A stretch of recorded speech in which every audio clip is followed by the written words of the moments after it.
Hello friends, આજે આપણે આ વિડીયોમાં ગુજરાતની ભૂગોળ વિશેના મોસ્ટ આઈએમપી પ્રશ્ન જોઈશું. પ્રશ્ન 1 છે, ભૂપૃષ્ઠની દ્રષ્ટિએ ગુજરાતના કેટલા વિભાગો છે? જવાબ છે 4. મિત્રો, ભૂપૃષ્ઠની દ્રષ્ટિએ ગુજરાતના 4 વિભાગ પડે છે. એમાં પહેલું છે ગુજરાતનો દરિયા કિનારો અને રણ વિસ્તાર. બીજો છે ગુજરાતના મેદાનો, જેમાં ઉત્તર ગુજરાતનું મેદાન, મધ્ય ગુજરાતનું મેદાન અને દક્ષિણ ગુજરાતના મેદાનનો સમાવેશ થાય છે. ત્રીજો વિભાગ છે સૌરાષ્ટ્રનો ઉચ્ચ પ્રદેશ. આ ઉચ્ચ પ્રદેશ બેસાલ્ટના અગ્નિકૃત ખડકનો બનેલો છે. અને ચોથો વિભાગ છે ગુજરાતના ડુંગરાળ પ્રદેશો, જેમાં તળ ગુજરાતના ડુંગરાળ પ્રદેશો, કચ્છનો ડુંગરાળ પ્રદેશ અને સૌરાષ્ટ્રનો ડુંગરાળ પ્રદેશનો સમાવેશ થાય છે. પ્રશ્ન 2, નર્મદા નદી કયા સ્થળેથી ગુજરાતમાં પ્રવેશે છે? જવાબ છે હાંફેશ્વર. મિત્રો, નર્મદા નદી મધ્યપ્રદેશના મૈકલ પર્વતમાળાના અમરકંટકમાંથી નીકળી ભરૂચથી 24 કિલોમીટર દૂર ખંભાતના અખાતને મળે છે. તેની ગુજરાતમાં લંબાઈ 160 કિલોમીટર છે.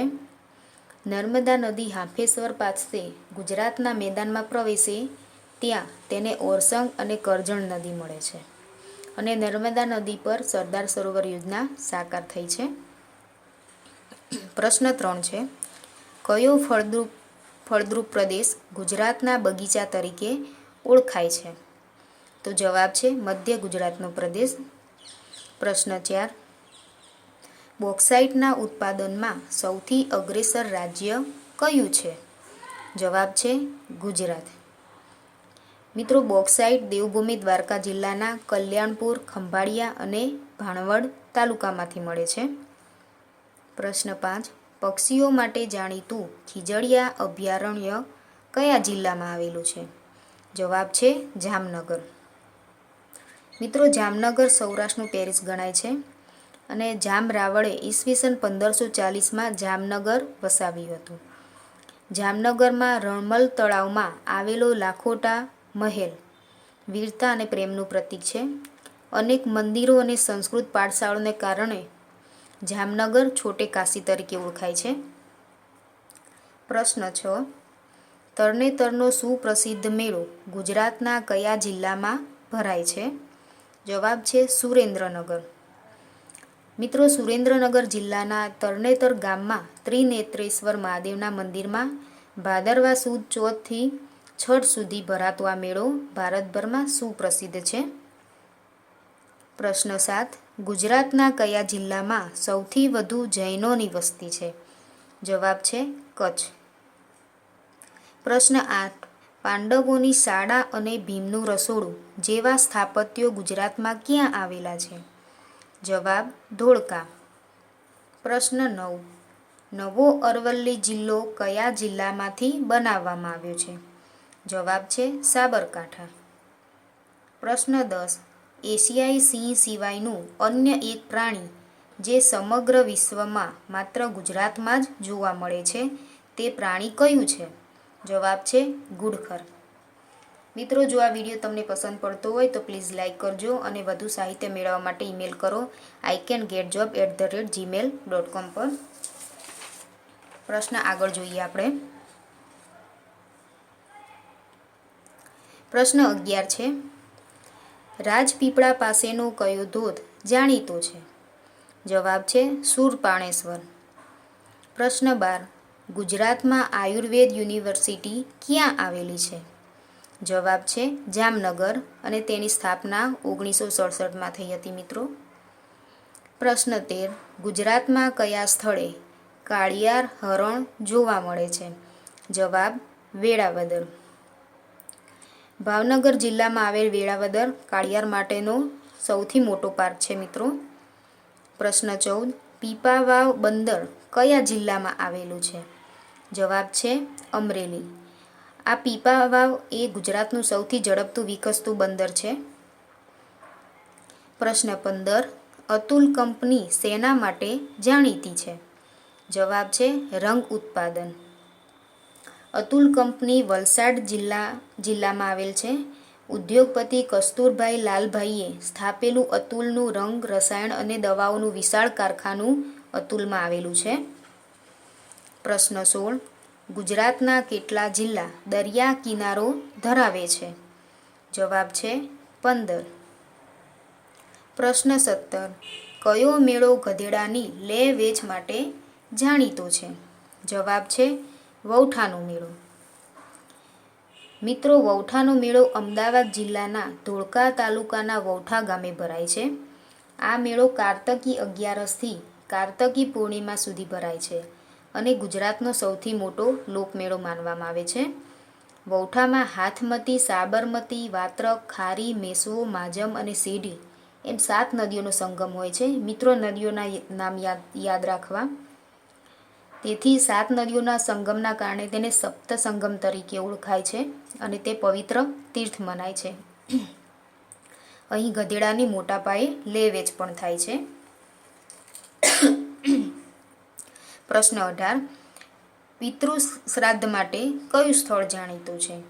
જવાબ છે ચાંદોદ. મિત્રો, ચાંદોદ દક્ષિણના કાશી તરીકે ઓળખાતું આ કરનાળી નર્મદા નદીના કિનારે આવેલું છે અને પિતૃ શ્રાદ્ધ માટે જાણીતું છે અને તે વડોદરા જિલ્લામાં આવેલું છે. પ્રશ્ન 19. ગુજરાતનું સૌથી મોટું તાપ વિદ્યુત મથક ક્યાં આવેલું છે? જવાબ ધુવારણ. પ્રશ્ન 20. ખરાદી કામનો ઉદ્યોગ સૌથી વધુ ક્યાં વિકસ્યો છે? જવાબ સંખેડા. પ્રશ્ન 21. ગુજરાતમાં ખનિજ તેલને શુદ્ધ કરવાની રિફાઇનરી ક્યાં આવેલી છે? જવાબ કોયલે. મિત્રો, આ વિડીયો તમને પસંદ પડતો હોય તો પ્લીઝ લાઇક કરજો અને વધુ સાહિત્ય મેળવવા માટે ઈમેલ કરજો icangetjob@gmail.com પર. પ્રશ્ન આગળ જોઈએ.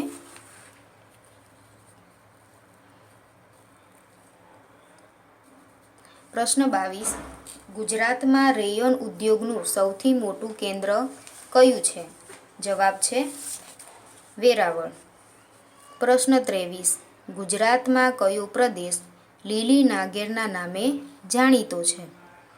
જવાબ છે વેરાવળ અને ચોરવાડ. પ્રશ્ન 24. ગુજરાતમાં તાંબુ, જસત અને સીસું કયા સ્થળેથી પ્રાપ્ત થાય છે? જવાબ છે અંબાજી વિસ્તાર. પ્રશ્ન 25.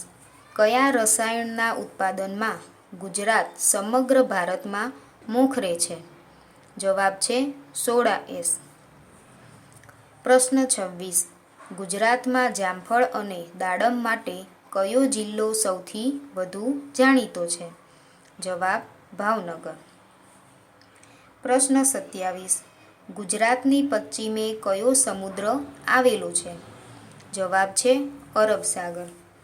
મિત્રો, તમારી જાણકારી માટે થોડીક માહિતી આપું છું કે ગુજરાતની ઉત્તર સરહદે કચ્છનું મોટું રણ અને પાકિસ્તાન સાથેની આંતરરાષ્ટ્રીય સરહદ છે. ઈશાન સરહદે રાજસ્થાન છે, પૂર્વ સરહદે મધ્યપ્રદેશ છે, અગ્નિ અને દક્ષિણ સરહદે મહારાષ્ટ્ર અને પશ્ચિમ સરહદે અરબ સાગર આવેલો છે, જે અત્યારે આપણને પ્રશ્નમાં પૂછેલું છે. અને ગુજરાતની પશ્ચિમે કોરીનાળ અને કચ્છનો અખાત એ 2 અખાત આવેલા છે ગુજરાતની પશ્ચિમે, તથા દક્ષિણે ખંભાતનો અખાત આવેલો છે. તમારે યાદ રાખવું. પ્રશ્ન આગળ જોઈએ. પ્રશ્ન 28. ગુજરાતનું કયું સ્થળ પારસીઓનું કાશી ગણાય છે? જવાબ છે ઉદવાડા. મિત્રો, ઉદવાડા વલસાડ જિલ્લામાં આવેલું છે અને તે પારસીઓનું પવિત્ર તીર્થધામ છે. પારસીઓ ઈરાનથી લાવેલા અગ્નિ એટલે કે આતશે બહેરામને આજ સુધી અહીં પ્રજ્વલિત રાખવામાં આવ્યો છે. પ્રશ્ન 29. ગુજરાતમાં પિરોટન ટાપુઓ ક્યાં આવેલા છે? જવાબ છે જોડિયાથી ઓખા સુધીના કાંઠા વિસ્તારમાં. મિત્રો, કચ્છના અખાતમાં જોડિયાથી ઓખા સુધી પરવાળાના સુંદર રંગોના ખડકોવાળા પિરોટન ટાપુઓ છે. આ ટાપુઓ અનેક પ્રકારના સાગરીય જીવોના સામુદ્રિક આશ્રય સ્થળ હોવાથી આ વિસ્તાર દરિયાઈ રાષ્ટ્રીય ઉદ્યાન તરીકે જાહેર કરાયેલો છે. પ્રશ્ન આગળ જોઈએ. પ્રશ્ન 30. ગુજરાતના કયા જિલ્લાને સૌથી વધુ બંદરો છે? તો જવાબ છે જામનગર. મિત્રો, આ વિડીયો જો તમને પસંદ પડ્યો હોય તો પ્લીઝ લાઇક અને શેર કરજો. અને તમારે વધુ સાહિત્ય મેળવવું હોય તો એના માટે અમને ઈમેલ કરો iCanGetJob@gmail.com પર. Thank you.